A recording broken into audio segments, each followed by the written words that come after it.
Hello बच्चों, आज हम लोग चैप्टर 4 सिंपल इक्वेशंस को आगे कंटिन्यू करेंगे। ओके, सो अभी तक हम लोगों ने इसमें क्या कर लिया है बच्चों? ऑलरेडी आप लोगों ने सीख लिया है कि व्हाट इक्वेशन इज, कि इक्वेशन जो है वो क्या होती है, उसको हम कैसे कंस्ट्रक्ट करते हैं। ओके, वो भी हम लोगों ने सीख लिया है। आज हम लोग सीखेंगे कि हम इक्वेशन को सॉल्व कैसे करते हैं।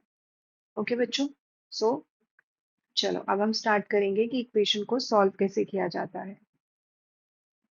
ओके, सो इक्वेशन क्या होती है वो ऑलरेडी आप लोगों को पता है कि अगर मैंने यहाँ पर लिखा suppose okay x plus 1 equals to 6। Okay, so it means यहाँ पर एक x की ऐसी वैल्यू है जो इस इक्वेशन को इक्वल बनाएगी। ओके, मतलब आपको ये बताया था मैंने कि इक्वल्स टू के जो लेफ्ट में होता है इसको हम क्या बोलते हैं, LHS यानी लेफ्ट हैंड साइड, और इसको हम क्या बोलते हैं, राइट हैंड साइड। और ये जो इक्वल टू का साइन है ये क्या शो करता है कि इसका LHS और इसका RHS दोनों इक्वल है। ओके, सो ये इक्वल टू साइन आपको ये बताता है कि ये इक्वेशन है, और जो बोथ ऑफ साइड्स है इक्वेशन के वो दोनों क्या हैं, इक्वल हैं। ओके, तो यहाँ पर हमारे पास एक मिसिंग वैल्यू है x।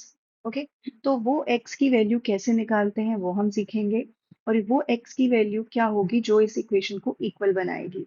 ओके, सो अभी हम इसको नहीं करेंगे बच्चों, पहले हम ये कुछ पॉइंट्स डिस्कस करेंगे, उसके बाद हम आगे कंटिन्यू करेंगे। ओके, सो सबसे पहला पॉइंट है हमारे पास, if we add the same number to both sides of an equality the equality hold. Okay, तो बच्चों पहले मैं यहाँ पे एक न्यूमेरिकल्स इनइक्वालिटीज लेती हूँ जिसमें मैं सिर्फ नंबर्स लूंगी और वेरिएबल नहीं लूंगी। ओके, सपोज मैंने यहाँ पे लिखा 6 - 1, ओके, एंड 2 + 3। ओके बच्चों, अब आप लोग अगर इसको ध्यान से देखें तो यहाँ पर इसका LHS आप सॉल्व करेंगे तो आपको क्या मिलेगा, 5। और RHS सॉल्व करेंगे 2 + 3 तो भी आपको क्या मिलेगा, 5। तो इसका मतलब कि ये जो LHS और RHS है ये दोनों इक्वल है। ओके, बिकॉज हमारे पास इक्वल टू का साइन है। अब हमें फर्स्ट पॉइंट में बोला जा रहा है कि अगर मैं दोनों साइड पर सेम नंबर ऐड करती हूँ देन इक्वालिटी होल्ड्स, मतलब इक्वालिटी रहेगी, सेम रहेगा। ओके, सपोज बच्चों मैंने यहाँ पर दोनों साइड 2 प्लस कर दिया। ओके, मैंने LHS में भी 2 प्लस किया और RHS में भी 2 प्लस किया। चेक करें कि क्या अभी भी ये इक्वल रहेगा लेफ्ट हैंड साइड और राइट हैंड साइड। तो बच्चों 6 - 1 5, 5 + 2 7, ओके, एंड 2 + 3 5 + 2 7। सो ये अभी भी इक्वल ही है। ओके, सो अभी भी क्या है, ये इक्वल है। ओके, अब सेम इक्वेशन में हम एक इक्वेशन में मैं आपको शो करती हूँ, if we subtract the same number from both sides of an equality it still holds. Okay, तो ऐसा पॉसिबल है क्या बच्चों? चेक करें, मेरे पास क्या है, 6 - 1 इक्वल्स टू 2 + 3। अब मैं दोनों साइड क्या कर रही हूँ बच्चों, 2 माइनस कर देते हैं। ओके, तो देखें कि हमारे को आंसर क्या मिलता है। तो मेरे पास क्या आएगा, 6 - 3, 5 - 2, तो ये क्या आएगा बच्चों, 3 = 3। ओके, सो हमें ये भी इक्वल मिल गया, और हमने जब प्लस किया था हमें तो भी इक्वल मिला था। अब हमारे पास है मल्टीप्लीकेशन। ओके, सो मल्टीप्लीकेशन का मतलब है मेरे पास है अगर 6 - 1 इक्वल्स टू 2 + 3, तो मुझे क्या बोला गया है, if we multiply both sides of an equality by the same non zero number. Zero से मल्टीप्लाई नहीं करना है बच्चों, इट स्टिल होल्ड्स, अभी भी वो इक्वल ही रहेगा। ओके, सो चलो मैं यहाँ पे इसको 2 से मल्टीप्लाई कर देती हूँ। ओके, सो यहाँ पे क्या आएगा, तो राइट में भी हमें क्या करना पड़ेगा, 2 से मल्टीप्लाई करना पड़ेगा। ओके, तो ये क्या आएगा बच्चों, 6 - 1 5 एंड 5, तो हमें क्या मिलेगा, 10 = 10।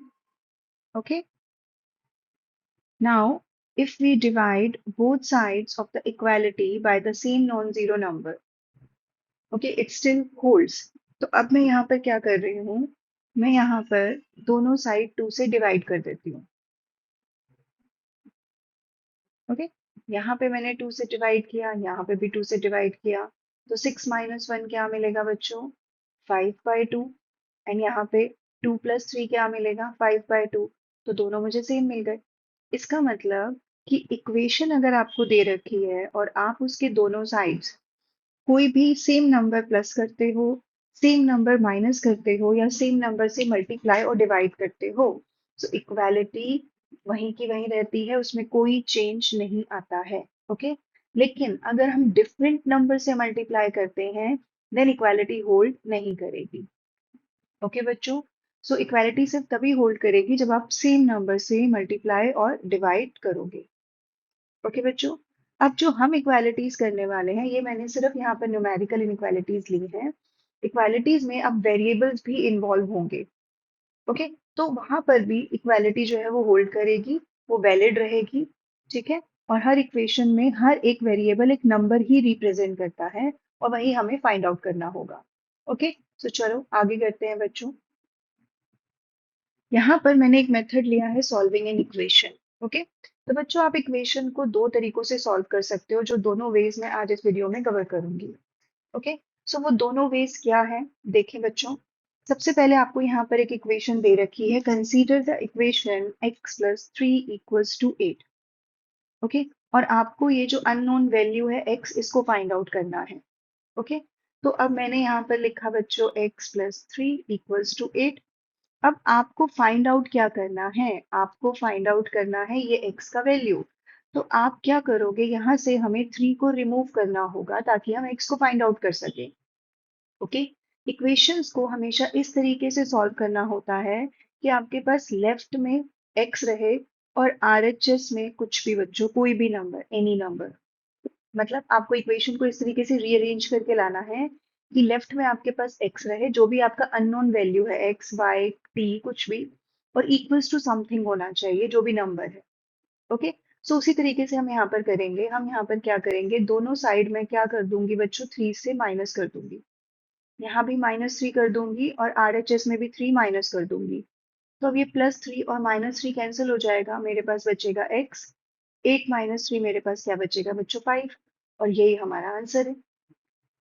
ओके, क्यों, क्योंकि हमें पता है कि जब हम सेम नंबर से दोनों साइड माइनस करेंगे तो इक्वालिटी होल्ड करेगी, उसमें कोई चेंज नहीं आएगा, वो वैलिड रहेगी। ओके, और हमें क्या मिल गया, x equals to something, means हमें x इक्वल्स टू हमारा जो वैल्यू है वो मिल गया। ओके बच्चों, एक और क्वेश्चन करें। 5y = 35। ओके, सो 5y = 35, तो मुझे अब इसको ऐसे कन्वर्ट करना है बच्चों कि y इक्वल्स टू समथिंग होना चाहिए। ओके, क्योंकि वेरिएबल क्या है यहाँ पे y, तो हमें y का वैल्यू फाइंड आउट करना है। सो y इक्वल्स टू समथिंग में आपको इसको कन्वर्ट करना होगा। तो इसका मतलब ये 5 मुझे यहाँ से हटाना होगा। तो हम क्या करेंगे बच्चों, दोनों साइड 5 से डिवाइड कर देंगे। सो यहाँ भी 5 आ जाएगा, इधर भी 5 आ जाएगा, ये 5 से 5 कैंसिल एंड 5 × 7 = 35। तो ये होगा बच्चों हमारा आंसर। ओके, तो इस तरीके से हम इक्वेशन को सॉल्व कर सकते हैं। अब एक और मेथड मैं आपको सिखाऊंगी कि इक्वेशन को कैसे सॉल्व करते हैं, जिसको हम बोलते हैं transposition method of solving an equation. Okay, तो यहाँ पर भी हम वही काम करते हैं बच्चों, लेकिन हम डायरेक्ट करते हैं। डायरेक्ट करने का मतलब है कि जैसे मेरे पास x + 3 = 8 है, हम क्या करते हैं, हम दोनों साइड, अभी जो हमने पीछे किया सेम क्वेश्चन में, -3 इधर करते हैं और RHS में से भी 3 माइनस कर देते हैं। अब हम इसको ना करके अब हम क्या करेंगे बच्चों, सीधा इस 3 को लेंगे और दूसरी साइड ले जाएंगे RHS में। और जैसे ही मैं इसको दूसरी साइड लेके जाऊंगी, इसका साइन चेंज हो जाएगा, ये जो प्लस है ये माइनस में कन्वर्ट हो जाएगा। अब मैं +3 की बजाय यहाँ पर क्या लिखूंगी, -3। और 8 - 3 x = 5। तो हमें इसको सॉल्व करके भी तो यही मिला था ना बच्चों, x = 5।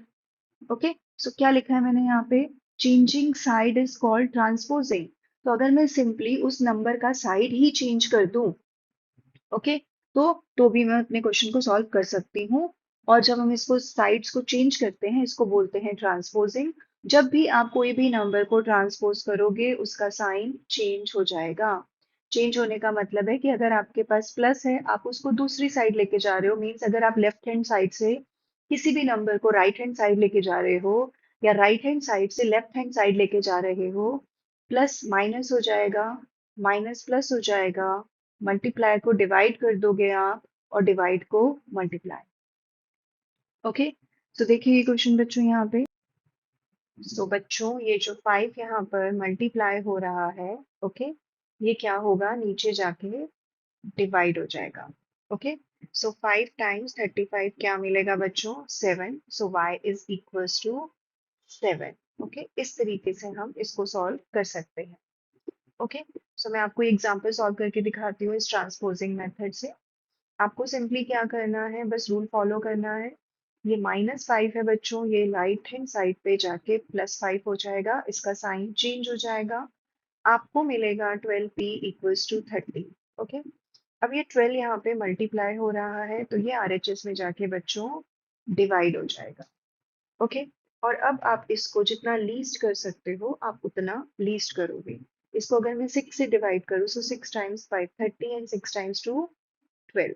तो मेरे पास p का वैल्यू आएगा बच्चों 5/2। ओके, सो चलो अभी हम आगे कुछ एग्जांपल्स करते हैं।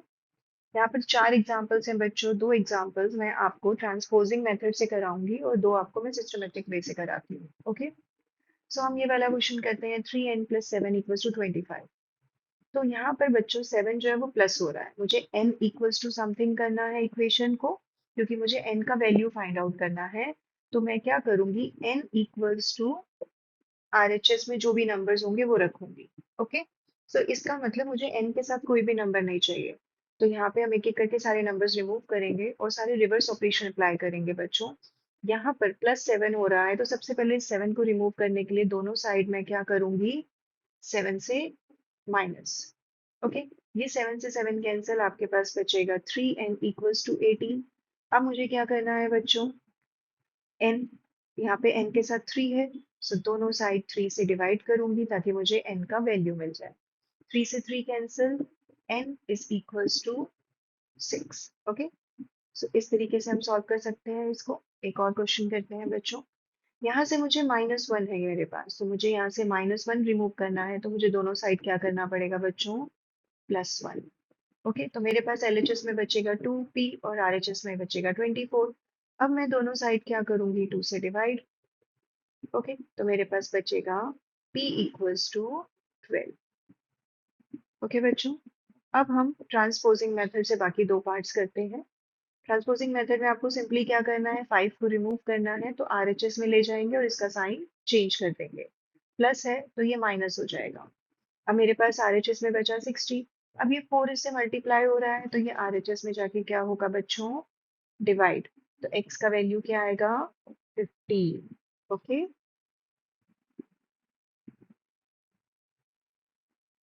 Now 10y - 20 = 50। सो 10y, दोनों साइड मुझे क्या करना पड़ेगा बच्चों, +20। ओके, 20 से 20 कैंसिल, मेरे पास आएगा 10y = 70। दोनों साइड अब मैं क्या करूंगी, 10 से, ओके मैं फिर से वही मेथड करने लग गई बच्चों। तो सॉरी, एक बार मैं ट्रांसपोजिंग मेथड कर रहे हैं ना हम। चलो अब हमने ये कर ही लिया, तो हम दोनों तरीकों से कर लेते हैं। सो दोनों साइड हमें क्या करना है, 10 से डिवाइड करना है। ओके, सो मेरे पास आंसर क्या आएगा बच्चों, 7। ओके, और अगर मैं इसको ट्रांसपोजिंग मेथड से करूंगी, ओके बच्चों, तो कैसे करूंगी, ये देखो। तो आपको सिंपली क्या करना है, -20 उधर जाके ऐड हो जाएगा। ओके, आपके पास आएगा 10/70। फिर आप इस 10 को RHS में ले जाके डिवाइड कर दोगे, 0 से 0 कैंसिल और y = 7। तो आप कोई भी मेथड अप्लाई करो बच्चों, आंसर दोनों से सेम आएगा। ओके, सो ये था बच्चों इसका कॉन्सेप्ट कि आपको इक्वेशन को कैसे सॉल्व करना है। आपने दोनों वे सीख लिए हैं, आप कोई भी वे में क्वेश्चन को सॉल्व कर सकते हैं। ओके बच्चों, तो आज इतना ही करेंगे, नेक्स्ट वीडियो में हम आगे कवर करेंगे। Thank you.